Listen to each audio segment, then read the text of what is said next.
Flip side, Shane, Mark Stoops, where do we go from here? You mentioned it already. Yeah. Offensive coordinator, maybe offensive line coach. And I was not even kidding when I said this, Shane. I never in my life have I advocated for a player to opt out. But, hell, I think if you're Will Levis, you're almost like trending that direction because, like you said, he's out there gutting it. He's playing hurt. They're getting him killed out there.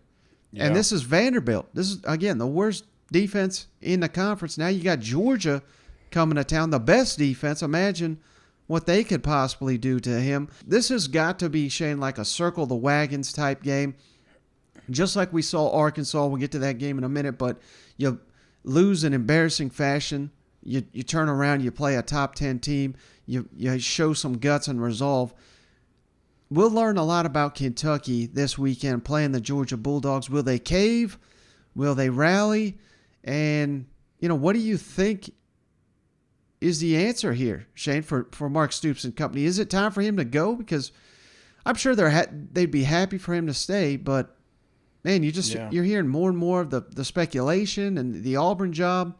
I don't think he's a candidate for the Auburn job anymore after this one, but, man, I just don't know what is the answer. I don't know what the future is because this was supposed to be your best team, and it's one of your worst in 4 or 5 seasons.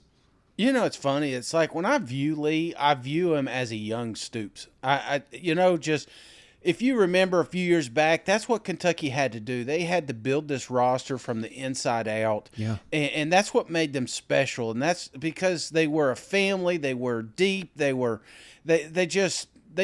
played harder, it felt like at times, than other SEC teams because they had to.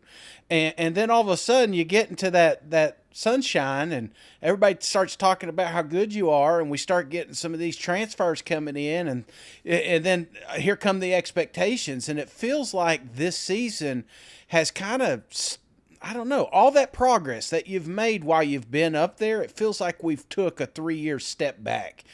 I'm not panicking, because this is still a good roster. This is still a good team. I still think Mark is a great coach.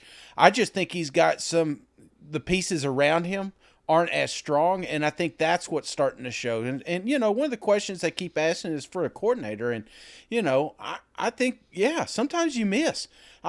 You remember Coach O, his first defensive hire, right? I mean, and that didn't work out. And then the following season, he corrected it, and they go on to win a national championship. So I'm not saying that's what Kentucky's going to do next season, but if you're not surrounded by the right pieces, it will show up on the field. It will show up on the recruiting trail. Don't give up on Mark. I still think the future's bright up there in Lexington, but clearly they're going to have some things to work on in the off season. Yeah. And you mentioned awards. I should have said this. Clark Lee, my coach of the week. I think he's earned that honor. Great win for Vanderbilt. I'm not communicating well enough to push on the things that we need to get better at, and that's frustrating and also disappointing, and something that I got to figure out. Mark, we've seen other schools make coordinator changes in season. Are you to that point with the offense where you have to consider staff changes now? No.